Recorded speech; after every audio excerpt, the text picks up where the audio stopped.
আচ্ছা, আপনাদের শ্যামলীকে মনে আছে? সেই যে কুকুরটা, তার দেখুন 6টা বাচ্চা হয়েছে, কিন্তু এখন 3টে বাচ্চা আছে, বাকি 3টে বাচ্চা মারা গেছে। তো ও আজ সকালবেলা এই বাচ্চাটাকে নিয়ে আমাদের বাড়িতে খেতে এসেছিল। আমি এই প্রথম দেখলাম, কারণ অন্য জায়গায় বাচ্চাগুলো হয়েছে, আমাদের এখানে হয়নি। তো খেতে এসে যেটা আমি দেখলাম, বাচ্চাটা না সমানে ওর গাটা চুলকিয়ে যাচ্ছে। আর কাছে গিয়ে খুব ভালো করে দেখার পর আমি দেখতে পেলাম ছোট ছোট পোকা মতো হয়েছে।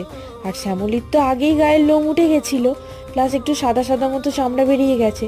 তো আমি আপনাদের কাছে জানতে চাইছি যে আপনাদের কি কারোর জানা আছে এদেরকে কি মেডিসিন দিলে এর গায়ের এই পোকাগুলো ঠিক হয়ে যাবে, বা শ্যামলীর গায়ের ঘাগুলো, এই সাদা সাদা চামড়াগুলো ঠিক হয়ে যাবে?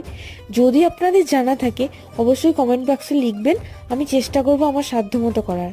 হ্যাঁ, প্রচুর কিছু হলে আমি হয়তো পারবো না, কিন্তু ধরুন 1টা কি 2টো ওষুধ এনে লাগানো, বা যদি কোনোভাবে খাইয়ে ঠিক হয়ে যায়, আমি নিশ্চয়ই করব। ধন্যবাদ।